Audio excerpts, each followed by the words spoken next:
नमस्कार दोस्तों, आज हम पढ़ेंगे पंचायती राज और पंचायती राज से रिलेटेड जितने भी क्वेश्चंस होंगे उनको आज हम इस क्लास में कवर करेंगे। ठीक है, और ये क्लास हमारा 14 नंबर की क्लास रहने वाली है। इससे पहले हम 13 क्लासेस कर चुके हैं, बहुत सारे इंडियन पॉलिटिक हम टॉपिक पढ़ चुके हैं।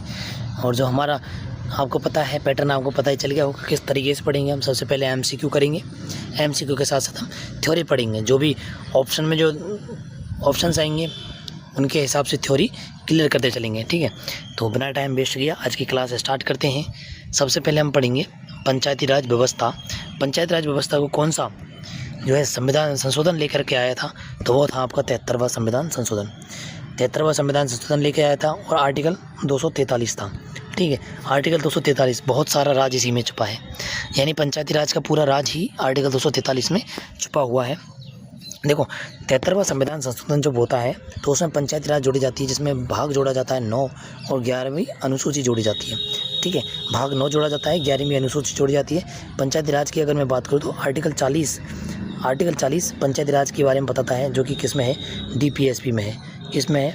DPSP भाग 4 में है। ठीक है, मोटा मोटी आपको पता होना चाहिए ये चीज़। अभी हम बात करें पंचायती राज के बारे में, मैंने बताया। देखो, 73वें संविधान संशोधन से भाग 9 अनुसूची 11 जोड़ी गई थी और 73वें संविधान संशोधन द्वारा पंचायती राज संस्थानों को संवैधानिकता दे दी गई। संविधान में कुल 16 आर्टिकल जोड़े गए थे और आर्टिकल कहाँ से कहाँ तक थे? 243 से 243 ओ तक थे। ठीक है, यानी ए से लेकर के ओ तक 243 A to O, ए से लेकर ओ तक ये आर्टिकल थे। अब ए से लेकर ओ तक ये रहे आर्टिकल, ये आपको याद करने हैं। ठीक है, और आपको याद करने की मैंने मास्टर ट्रिक बताई रखी है। ए से ओ तक आपको गिनती लिख लेनी है, मतलब सॉरी ABCD लिख लेनी है।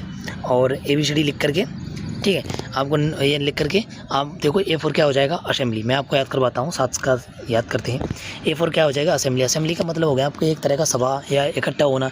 ठीक है, तो वो हो गया आपकी ग्राम सभा का गठन। सभा का मतलब ग्राम सभा, तो ग्राम सभा का गठन हो गया A4 असेंबली। यानी कहने का मतलब 243A में आपके क्या है? ग्राम सभा का गठन। B4 वुल्ट का मतलब हो गया आपका विल्ड का मतलब हो गया आपका पंचायतों का गठन। क्या हो गया? पंचायतों का गठन। गठन का मतलब बिल्ड मतलब बनाना का मतलब किसी का गठन करना। ठीक है, तो पंचायतों का क्या हो जाएगा? गठन। और C4 हो जाएगा संरचना, इसका पंचायतों की संरचना। ठीक है, D4 हो जाएगा दबे हुए लोग। D4 दबे हुए लोग। दबे हुए लोग का मतलब जिनको, जैसे SC ST या महिलाएं हुई, जिनको समाज में दबा हुआ समझा जाता है, उनके लिए आरक्षण की व्यवस्था की गई। यानी दबे हुए लोगों के लिए आरक्षण की व्यवस्था वो आपके इसमें हो गया, इसमें आर्टिकल 243 के क्लॉज D में। आर्टिकल 243 का क्लॉज E फॉर ईयर का मतलब हो गया कार्यकाल। क्या हो गया?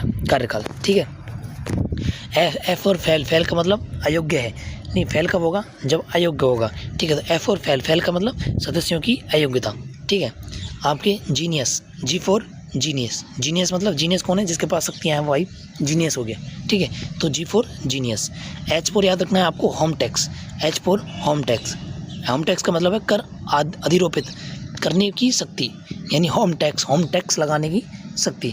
I फॉर इनकम आ जाएगा, तो इनकम का मतलब है आपके वित्त का मतलब इनकम कैसे आ रही है? तो वित्त के द्वारा आ रही है, तो वित्त आयोग। कौन सा हो गया? वित्त आयोग। ठीक है, राज्य वित्त आयोग आपके किस में है? हाँ, 243 I में। ठीक है, जे कह रहा है जांच का मतलब है लेखा परीक्षा करना। किसकी लेखा परीक्षा करना? जो पंचायत राज के लिए जो भी पैसा अलॉट हुआ है, या अकाउंटिंग जो बोलते हैं ना, वो आपकी लेखा परीक्षा है। ठीक है, के फॉर निर्वाचन। के का आपको याद रखना। जे फॉर जांच तो हो गया। के को कैसे याद रखेंगे? के को याद रखना है बस निर्वाचन के ही, ये अलग से एक्स्ट्रा याद रखना है, इसमें कोई ट्रिक नहीं बन रही, लेकिन आपको याद रखना पड़ेगा कि के फॉर क्या है? निर्वाचन, राज्य निर्वाचन आयोग। के फॉर निर्वाचन हो जाएगा राज्य निर्वाचन आयोग। एल फॉर लागू। एल मतलब लागू, प्रावधानों को लागू होना, यानी जो प्रावधान किए गए उनको लागू करना। M फॉर मना कर देना, यानी जहाँ प्रावधान लागू नहीं होंगे उनके लिए मना कर देना है। मना का मतलब है जहाँ प्रावधान लागू ही नहीं होंगे। ठीक है, जैसे N फॉर हो जाएगा निरंतर, यानी प्रावधानों का लगातार बने रहना, निरंतर बने रहना।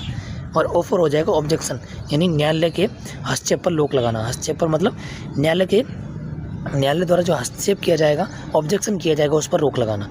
तो कहने का मतलब A से O तक आपको याद होने चाहिए। A for assembly. असेंबली का मतलब ग्राम सभा का गठन। B फॉर वुल्ड मतलब पंचायतों का आपका गठन हो जाएगा। और C फॉर संरचना मतलब पंचायतों की संरचना। D फॉर दबे हुए लोग मतलब आरक्षण। F फॉर मतलब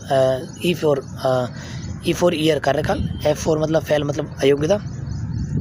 G फॉर जीनियस मतलब आपकी शक्तियाँ, और आपके H फॉर होम टैक्स मतलब कर अधिरोपित करने की जो शक्ति है, I फॉर इनकम मतलब वित्त आयोग, J फॉर जांच मतलब लेखा, K आपको याद रखना है निर्वाचन, राज्य निर्वाचन आयोग, L में याद रखना है आपको लागू यानी प्रावधानों को लागू करना, मना मतलब प्रावधानों को मना कर देना, और N फॉर निरंतर मतलब प्रावधानों को लगातार बने रहना, निरंतर बने रहना, और O फॉर ऑब्जेक्शन यानी जो न्यायालय के द्वारा ऑब्जेक्शन लगाया जा रहा है उसको, उस पर रोक लगाना। ठीक है, तो ये मैं उम्मीद करता हूँ कि आपको ये ट्रिक पसंद आई होगी।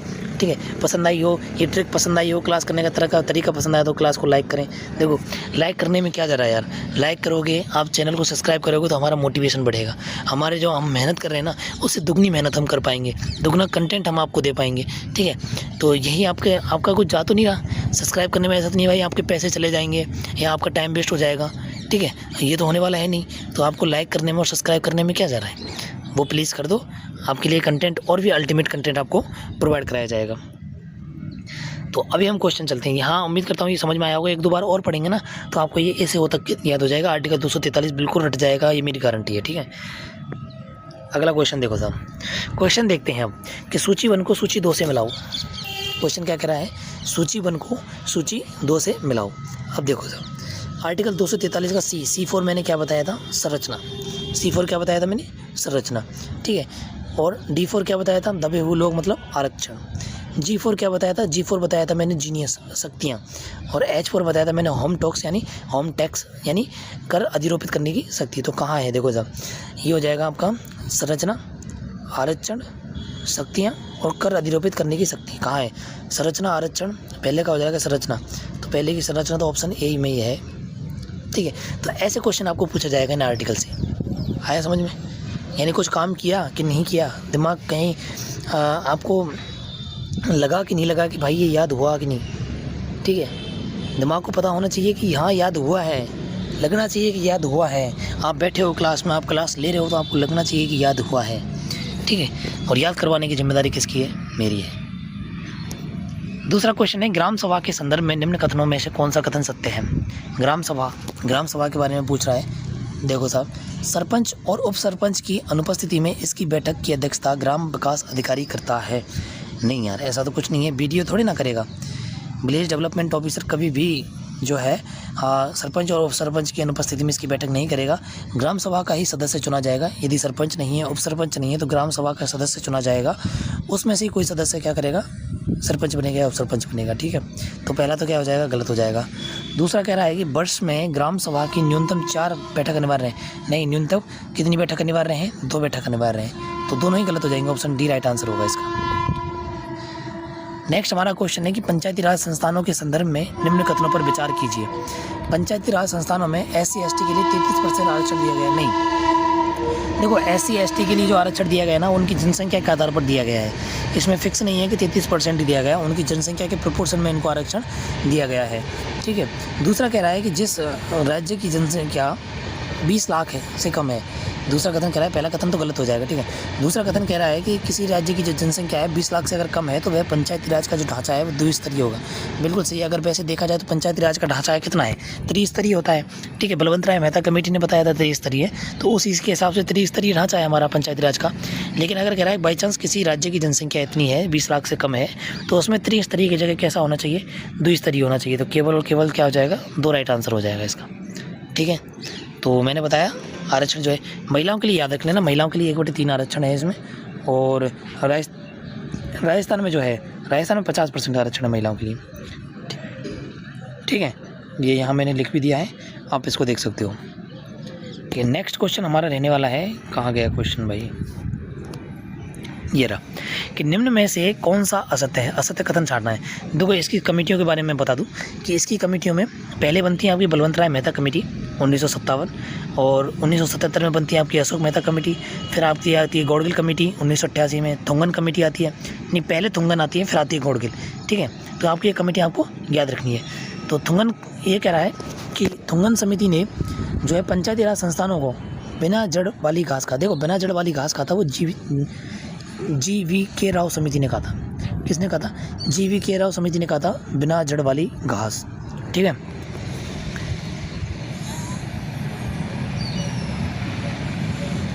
ठीक है, नेक्स्ट क्वेश्चन कह रहा है गिरधारी लाल व्यास समिति के द्वारा, गिरधारी लाल व्यास समिति के द्वारा ग्राम सेवक और सचिव के पद का सृजन करने की सिफारिश की गई थी, बिल्कुल कही गई थी। यानी पहला तो कथन हो जाएगा गलत, तो इसमें गलत ही पूछा है, तो केवल और केवल एक। ठीक है, यानी कहने का मतलब बिना जड़ वाली घास किसने कहा था? JVK राव समिति के द्वारा कही गई। गिरधारी लाल व्यास समिति जो बनी 1973 में, उसने जो है ग्राम सेवक और सचिव के पद के सृजन की बात कही गई थी। थुंगन समिति 1988 में बनती है, जो त्रिस्तरीय ढांचा और 5 वर्ष के कार्यकाल की सिफारिश की थी किसने? थुंगन समिति ने। सूची 1 को सूची 2 से मिलाना है। अशोक मेहता समिति 1957 पहले बनती बलवंत राय मेहता समिति 1957 में। बलवंत राय का बेटा आता है, समिति बनाता है 1977 में। गाड़गिल समिति बनती है 1988 में। कौन सी बच गई अब? सादेकली समिति समिति बनती है आपकी 1964 में। ठीक है, तो आप मिला सकते हो 1977, 1957, 1968, ऑप्शन ए राइट आंसर। ठीक है, ये मैंने बता दिया कि अशोक मेहता कमेटी 1977 में बनी। उसने द्विस्तरीय ढांचा को बताया था। बलवंत राय मेहता कमेटी ने त्रिस्तरीय ढांचा बताया था।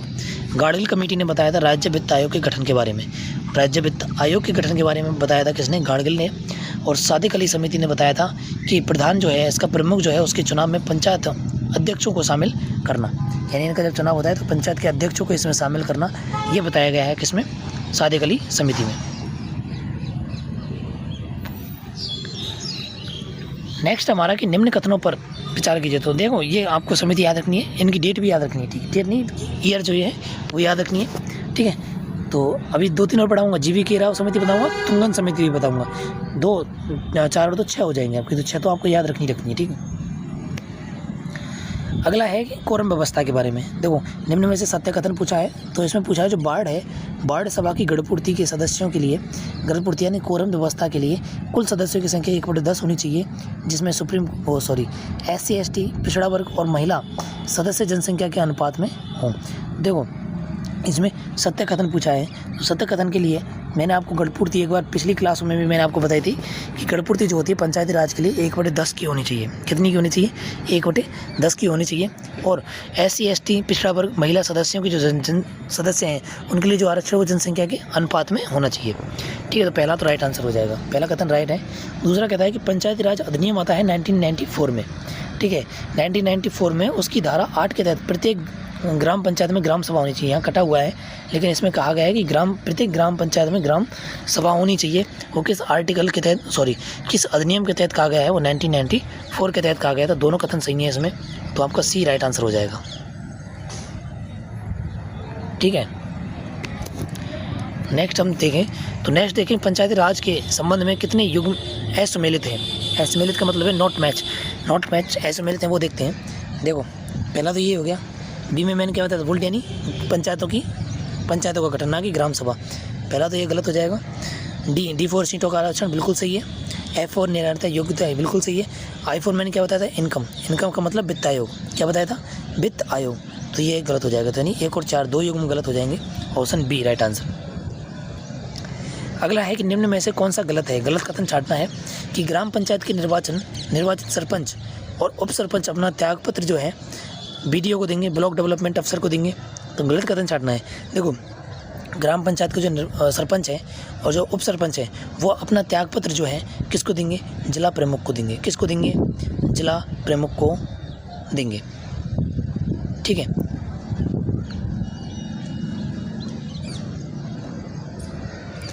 BDO block development officer. ठीक है, तो आपको कौन सा कथन गलत है?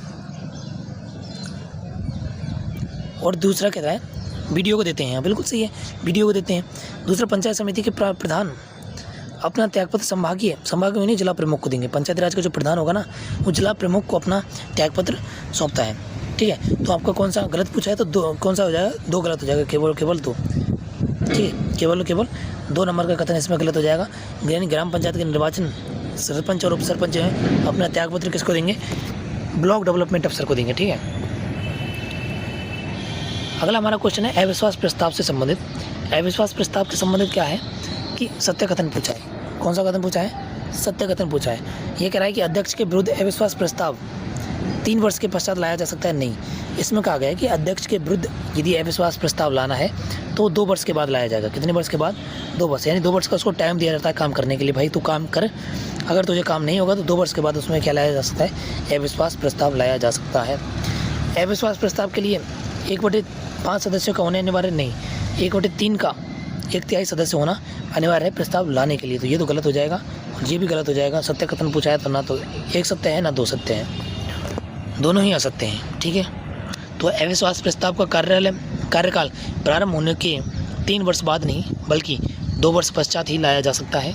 ठीक है, इसके लाने के लिए 1/5 नहीं, कितने सदस्य हैं? 1/3 सदस्यों का होना अनिवार्य है।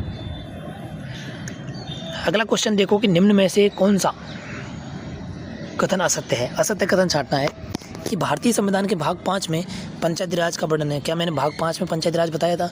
पंचायत भाग 5 में तो भाई संघ आती है, पंचायत राज का तो कोई जिक्र ही नहीं है। ठीक है, केंद्र सरकार आती है भाग 5 में। जो पंचायत राज का जो जिक्र है वो भाग 9 में है। किस में है? भाग 9 में। और एक भाग 4 में DPSP में आर्टिकल 40 कहता है। कौन सा आर्टिकल कहता है? 40 कहता है। तो आपके भाग 9 और भाग 4 से संबंधित ना कि 5, तो पहला गलत हो जाएगा। दूसरा, राजस्थान में सबसे पहला पंचायती राज अधिनियम 1953 को लागू किया गया। यानी ये कह रहा है कि भारत में पहला पंचायती राज अधिनियम जनवरी 1953 में नहीं, जनवरी 1954 में किया गया। जनवरी 1954 में किया गया था। तो पहला भी गलत, दूसरा भी गलत हो जाएगा, तो दोनों ही गलत हो जाएंगे। गलत कथन पूछा है ना, तो दोनों गलत हो जाएंगे, ऑप्शन सी। ठीक है, अगला क्वेश्चन है कि निम्न कथनों पर विचार कीजिए और कथन को चुनिए। ठीक है, कथनों पर विचार कीजिए। तो 74वें संविधान संशोधन के द्वारा पंचायती राज संस्थानों को संवैधानिक दर्जा मिला। तो क्या मैंने कहा था कि 74वें संविधान संशोधन द्वारा मिला था? मैंने तो आपसे कहा था कि 73वें संविधान संशोधन के द्वारा मिला था संवैधानिक। ठीक है, किसके द्वारा मिला था? 73वें संविधान संशोधन के द्वारा। देखो, पंचायती राज के संबंध में आपको मैं बताऊं कि पंचायती राज में जो है आपके भाग 9 जोड़ा गया था। ठीक है, भाग 9 जोड़ा गया था और उसमें जो है किस संविधान संशोधन के द्वारा जोड़ा गया था? तो आपके 73वें संविधान संशोधन के द्वारा जोड़ा गया था। 74वें संविधान संशोधन की मैं बात करूं, 74वें संविधान संशोधन की अगर मैं बात करूं तो 74वें संविधान संशोधन के द्वारा भाग 9 बी जोड़ा गया था।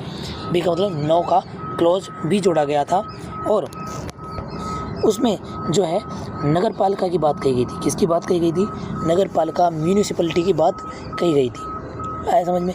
एक और जोड़ा गया था भाग 9 का सी और वो जोड़ा गया था 97वें संविधान संशोधन के तहत। ठीक है, हुआ कुछ कन्फ्यूजन क्लियर? यानी ये कह रहा है कि 74वां जो संविधान संशोधन है उसके द्वारा पंचायती राज संस्थानों को संवैधानिक दर्जा दिया गया। तो ये तो बिल्कुल गलत है।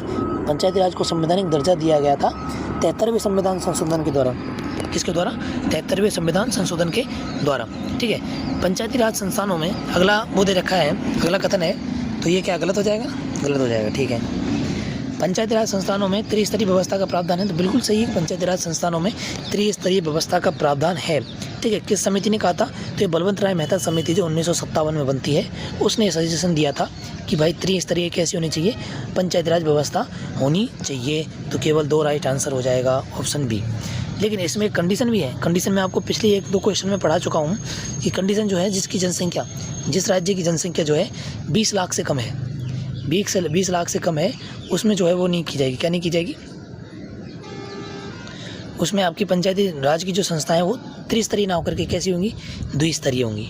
ठीक है, आया समझ में? उम्मीद करता हूँ कि आपको क्वेश्चन नंबर 11 समझ में आया होगा। 73वां संविधान संशोधन, 74वां संविधान संशोधन और 97वां संविधान संशोधन में कन्फ्यूजन समझ में आया होगा। क्यों? क्योंकि आपको हमें पता है भाग 9 बी और भाग 9 सी तीनों एक जैसे ही पड़ जाते हैं। ठीक है, तो पंचायती राज के लिए भाग 9 बी है, नगर पालिका के लिए भाग 9 सी आपकी सहकारी समितियों के लिए है। ठीक है, सहकारी समितियों के लिए है ये 9 और 97वें संविधान संशोधन के द्वारा ये जोड़ा गया था। ठीक है, आया समझ में? ठीक है, देखो क्लास अगर आपको अच्छी लग रही है, समझ में आ रहा है, मेरा समझाने का तरीका आपको अच्छा लग रहा है तो क्लास को लाइक करें। लाइक करने से पता चलेगा कि हाँ आपको कितना समझ में आ रहा है, कितना आप क्लास में इंटरेस्ट ले पा रहे हैं। ठीक है, और यदि नहीं ले पा रहे हैं, कुछ दिक्कत है और कुछ नहीं है, तो भी आप कमेंट बॉक्स में बताएं कि आपको ये सजेशन देना है कि भाई इसमें ये परिवर्तन किया जा सकता है, क्लास को ऐसे ना करके ऐसे लिया जा सकता है, वो आप देख सकते हैं। ठीक है, कंटेंट अल्टीमेट दूंगा, ये मेरी गारंटी है, क्योंकि ये मैं जब पढ़ता था मेरे खुद के बनाए हुए नोट्स हैं, उनसे मैं आपको कंटेंट तैयार करता हूँ। ठीक है, क्वेश्चंस में आपको प्रीवियस ईयर के एक पेपर को खंगाल के उनमें से अच्छे आपको क्वेश्चंस लेके आता हूँ। स्टैटिक क्वेश्चंस में लाने का प्रयास नहीं करता, मेरा प्रयास रहता है कि मैं कथन वाले क्वेश्चंस लेके आऊँ, ताकि आपको जो अभी जिस तरीके से एग्ज़ाम में क्वेश्चंस पूछे जा रहे हैं उसी पैटर्न पर आपको क्वेश्चंस कराए जाएँ, ताकि आपको क्या है प्रैक्टिस अच्छे से हो जाए। ठीक है, ये मेरा प्रयास रहता है, और इसका प्रयास को आपको बनाए रखने के लिए कुछ तो मोटिवेशन देना पड़ेगा, और आपको मोटिवेशन देना है तो आप वीडियो को लाइक करें, चैनल को सब्सक्राइब करें, वीडियो को शेयर करें, इनसे हमें मोटिवेशन मिलता है। ठीक है, हमारे लिए मोटिवेशन का और कोई जुगाड़ नहीं है। ठीक है, तो अगला क्वेश्चन है हमारा क्वेश्चन नंबर 12 है। क्वेश्चन नंबर 12 कहता है कि निम्न कथनों पर विचार कीजिए।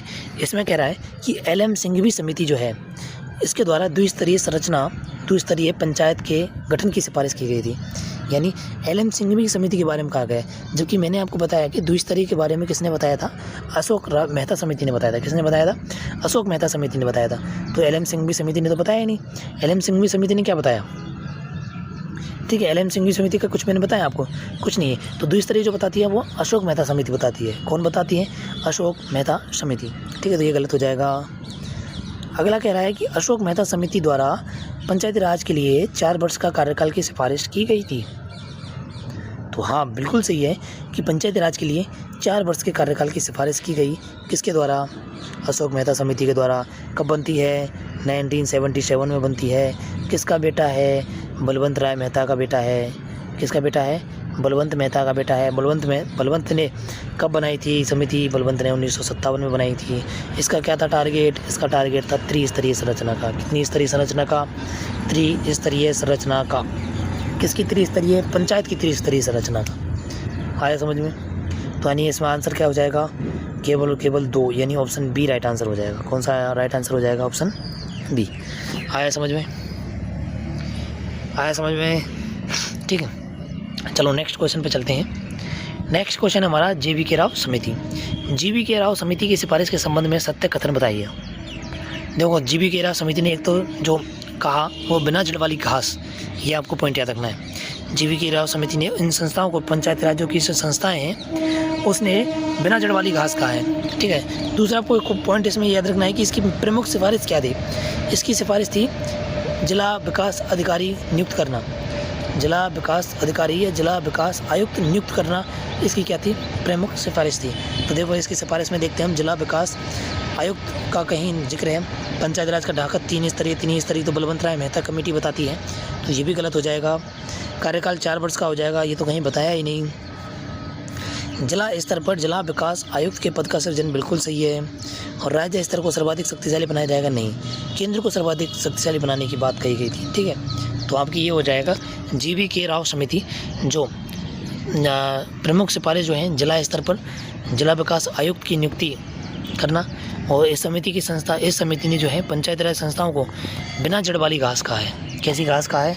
बिना जड़ वाली घास कहा है।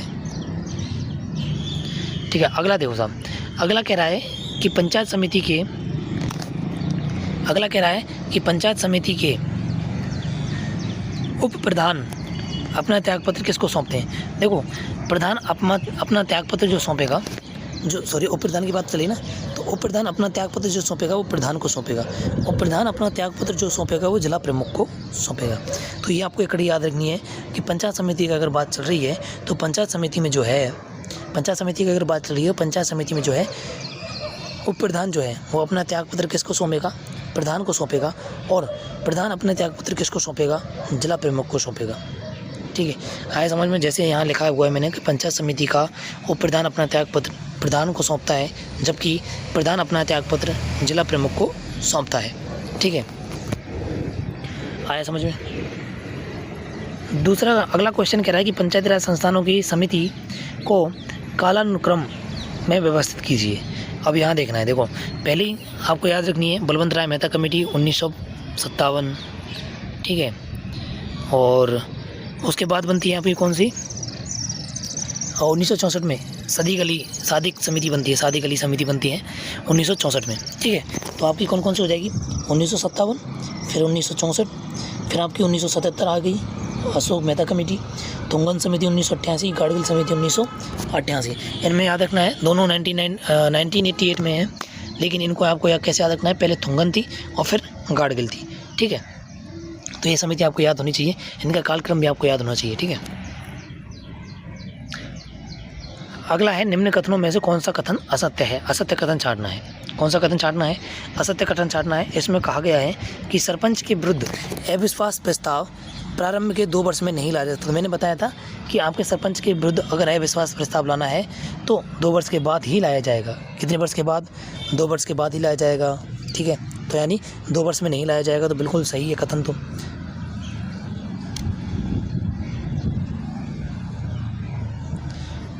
2 वर्ष में नहीं लाया जा सकता, बिल्कुल सही है, 2 वर्ष में नहीं लाया जा सकता। ये कथन क्या है? सत्य है। तो हमें असत्य कथन पूछा है, ठीक है। तो ये कथन तो क्या है? बिल्कुल सत्य है। दूसरा कथन कह रहा है कि राजस्थान की पंचायती राज व्यवस्था में महिलाओं को 2/3 नहीं, मैंने आपको बताया था कि महिलाओं को जो है 1/3 बहुमत दिया गया है, 1/3 आरक्षण दिया गया है, ठीक है। और राजस्थान में जो है महिलाओं को 50% आरक्षण दिया गया है। 50% का मतलब 1/2 आरक्षण। आया समझ में? तो ये क्या हो जाएगा? गलत हो जाएगा, यानी केवल 2, बी राइट आंसर। अब देखो, मैंने जो सारी समितियां थी, जो हमने समिति पढ़ी हैं इसमें, उन सारी समितियों को मैंने कालक्रम के अनुसार बताया है, ठीक है। तो ये समितियां आपको याद रखनी है। और पंचायत राज से संबंधित जो आर्टिकल हैं, वो जो मैंने प्रारंभ में बताए थे, स्टार्टिंग में जो पहली स्लाइड में मैंने आपको आर्टिकल बताए थे, वो आपको याद रखनी है। एक बार और उनका रिवीजन करेंगे हम। इसको पढ़ लेते हैं पहले कि बलवंत राय मेहता कमेटी जो बनती है 1957 में बनती है, ठीक है। उसने क्या किया? त्रिस्तरीय ढांचा दिया था, लोकतांत्रिक विकेंद्रीकरण के बारे में बताया था। लोकतांत्रिक विकेंद्रीकरण के बारे में इसने क्या कहा कि संपूर्ण शक्ति नहीं, मतलब कुछ शक्ति केंद्र के हाथ में होनी चाहिए, कुछ शक्ति राज्य के हाथ में होनी चाहिए, ठीक है, ताकि क्या हो सके, शक्तियों का विकेंद्रीकरण हो सके। तो इसने जो है लोकतांत्रिक विकेंद्रीकरण पर जोर दिया और त्रिस्तरीय ढांचा बताया था, किसका? पंचायत का, ठीक है। अगला है सादिक अली समिति बनती है 1964 में। 1964 में सादिक अली समिति बनती है, जिसका मुख्य जो सुझाव था वो क्या था कि प्रधान या प्रमुख जो था उसका चुनाव में ग्राम पंचायत अध्यक्षों व सदस्यों को शामिल करना चाहिए। इसका सुझाव था कि जो प्रधान के चुनाव हो रहे हैं उसमें ग्राम पंचायत के जो अध्यक्ष हैं और सदस्य हैं उनको भी शामिल करना चाहिए।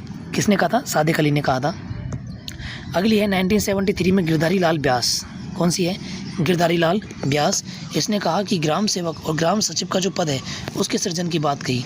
क्या कही? कि इसने कहा कि ग्राम स्तर पर जो है ग्राम सेवक और ग्राम सचिव का पद क्या होना चाहिए? पद होना चाहिए। तो पद के सृजन की बात किसने कही? गिरधारी लाल व्यास ने की। देखो, समितियों को आपको याद रखना कि पंचायत से रिलेटेड और ज़्यादा क्वेश्चन नहीं बनेगा। ग्राम स्तर पर जो क्वेश्चन बनेगा ना, उसको आप एक बार क्लियर कल भी लोगे कि अपने ग्राम लेवल का आपको पता होगा कि प्रधान का चुनाव कैसे होगा, ग्राम जो सरपंच है, उप सरपंच है, उसका क्या क्या काम है, क्या नहीं है, वो आप कर लोगे। लेकिन जो आर्टिकल मैंने आपको स्टार्टिंग में बताया वो, और ये समितियाँ 6-7 समिति हैं, 7 समितियों को आपको डेट और इन्होंने क्या सजेशन दिया वो आपको याद रखना है। बहुत इंपॉर्टेंट है कि समिति की जो है ईयर याद रखनी है, कब बनी थी और इसका सजेशन क्या था। तो मैंने बताया आपको बलवंत राय मेहता कमेटी का बता दिया, सादिक अली, गिरधारी लाल व्यास। अगला चलते हैं अशोक मेहता। अशोक मेहता ने जो है वो अलग ही चल रहा था। इसने द्विस्तरीय ढांचा बताया था और 4 वर्ष का कार्यकाल बताया था। क्या बताया था? कि द्विस्तरीय ढांचा होना चाहिए और 5 वर्ष की जगह कितने का वर्ष का कार्यकाल होना चाहिए? 4 वर्ष का कार्यकाल होना चाहिए। GV राव समिति 1985 में बनती है। GV राव समिति, उसने बताया कि क्या होना चाहिए? जिला स्तर पर एक जिला विकास आयुक्त नामक एक पद होना चाहिए। क्या होना चाहिए? जिला विकास आयुक्त नामक एक पद होना चाहिए। और इसने जो है उन संस्थाओं को बिना जड़ वाली घास कहा। क्या कहा? बिना जड़ वाली घास। GV राव समिति ने कहा। अगली है थुंगन समिति। थुंगन समिति जो है 1988 में बनती है। इसने कहा कि त्रिस्तरीय ढांचा होना चाहिए। कैसा होना चाहिए त्रिस्तरीय ढांचा? तो वो तो आपको बलवंत राय मेहता कमेटी नहीं बता दी। इसने अलग क्या बताया? इसने महिलाओं के आरक्षण की बात कही।